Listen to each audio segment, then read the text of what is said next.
Vice President Harris and former President Donald Trump are both targeting battleground states right now. After sitting out the Labor Day weekend, Trump and his running mate, Ohio Senator J.D. Vance, are taking a divide-and-conquer approach this week. You see it on your screen. Trump is scheduled to address a Fraternal Order of Police event in Charlotte, North Carolina, Friday. Vance will be in Phoenix, Arizona tomorrow, and Thursday he heads to San Diego, California, not far from the Mexico border. Meantime, Vice President Harris heads to Portsmouth, New Hampshire tomorrow, and then she travels to Pittsburgh on Thursday. And allies of the Harris-Walz campaign held a reproductive rights rally in Palm Beach, Florida today ahead of a bus tour across the state. Voters there talked about why they think the issue is so important right now. Do we have to fight the battle that was already fought and won? Like, this is ridiculous. It is so unfair. Look at all these men over here yelling about reproductive rights. Men. Why do they have a say in this right now? These are our bodies.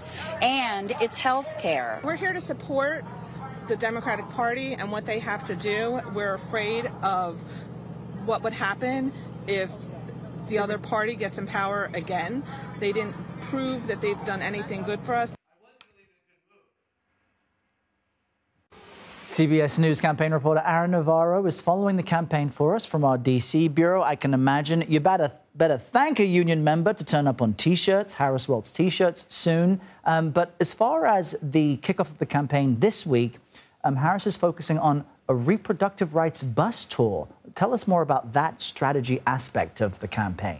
Yeah, that's going to be launched by her campaign starting today in Florida. You're going to see Minnesota Senator Amy Klobuchar, one of the bigger names, at that first event as they look to put the pressure on President Trump and Republicans when it comes to abortion rights. I think they chose Florida in particular, given what Trump has said about how he would vote against that abortion ballot measure.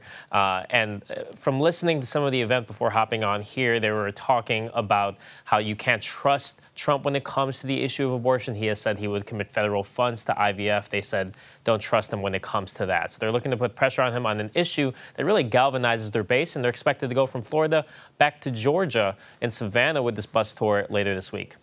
Now, the Harris campaign and the Democratic National Committee are making big investments in down-ballot races. If we think back to why Biden dropped out, there are reports that Democrats were fearful that he was bringing down other Democrats down ballot. Now there's this investment apparently of $25 million in key races. What's the significance of that and the hopeful impact?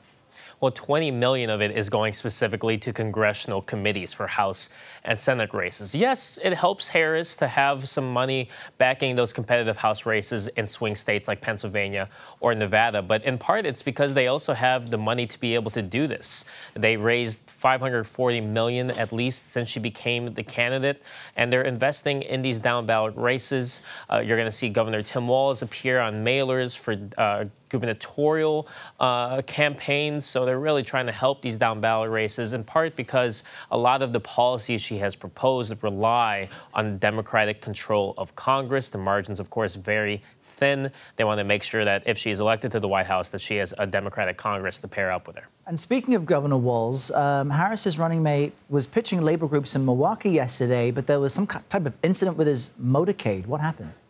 Yeah, we know that there was a car stop on the road. The motorcade kind of crashed into itself. Luckily, minor injuries. We saw Governor Tim Walz go to the hospital later that day to visit one of the staffers who had, I believe, a broken arm. But luckily, nothing too major. All right, Aaron Navarro with the latest. We appreciate it. Thank you.